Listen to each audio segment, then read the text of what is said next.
Du coup, je m'appelle Eva Rebilla. Je suis actuellement game et level designeuse à l'Engmin. Et mon parcours, en fait, c'est qu'actuellement, je suis en 2e année de master dans une école de jeux vidéo à Angoulême. Avant ça, j'ai pu faire une licence de jeux vidéo professionnelle à Bobigny. Et je ne sais pas si je raconte même encore le parcours que j'ai pu avant ça parce que j'ai eu moi aussi une année de césure. Et avant ça, j'étais en master de chimie et j'ai fait vraiment un reboot. J'ai réfléchi sur moi-même. Je me suis dit, OK, bon, ma passion dans ma vie, c'est la culture japonaise, c'est le jeu vidéo, donc je vais m'orienter là-dessus. J'ai découvert la licence et après, j'ai découvert le master et je suis allée là-dedans.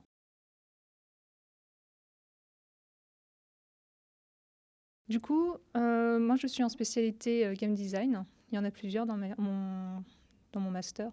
Tu vas voir game design, sound designer, graphique, ergonomie, chef de projet. Et du coup, moi, je suis en game design, donc mon travail, ça va être d'inventer les règles du jeu vidéo, de dire bon bah à tel moment, on va faire très simple, voilà, le personnage il va sauter, enfin est-ce qu'il peut sauter ou pas, comment il avance, comment concrètement se joue le jeu.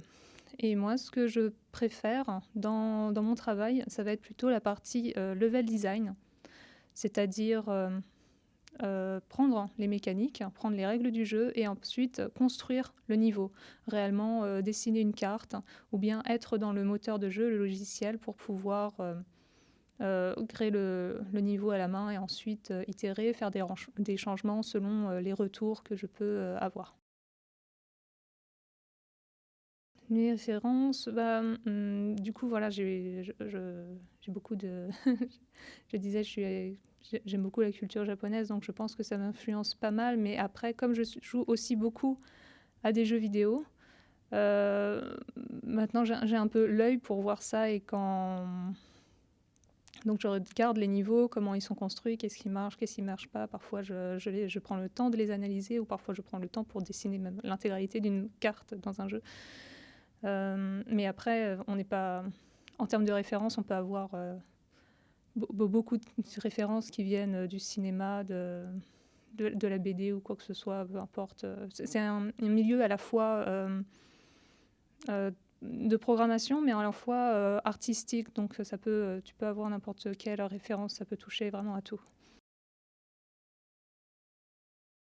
En termes d'ambition, déjà, j'aimerais bien avoir un travail parce que c'est compliqué pour le moment. Il y a plus de personnes qui sortent des écoles, en tout cas en termes de game design, qu'il n'y a de place réellement concrètement dans l'industrie du jeu vidéo. Ce n'est pas le cas pour toutes les spécialités. Les programmeurs ont beaucoup moins de difficultés que nous.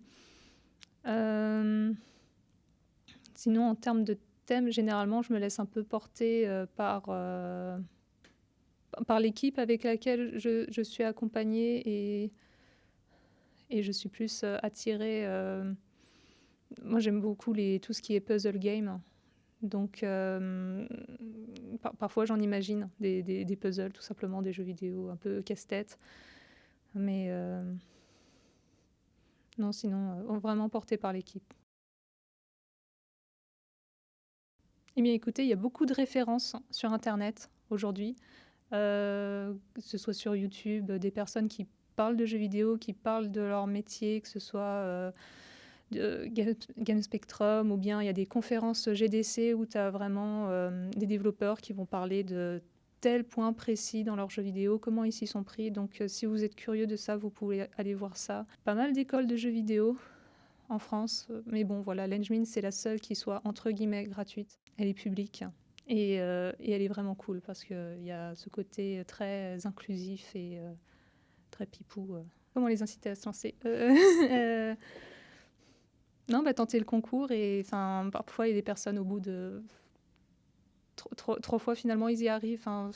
Faut être un petit peu déterminé. Et même parfois, vous pouvez rentrer dans l'industrie du jeu vidéo sans avoir besoin de passer par le master. Vous pouvez passer par la QA, donc tester les jeux vidéo.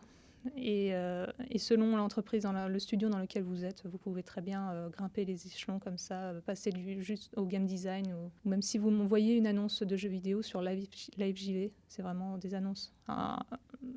le site des emplois dans le jeu vidéo qui vont et que vous voyez vous avez les compétences, bah, pourquoi pas essayer. Enfin, bien sûr que c'est un plus d'avoir un diplôme sur son master, mais il y a des boîtes qui sont vraiment ouvertes à des personnes qui viennent pas forcément de ce cursus-là.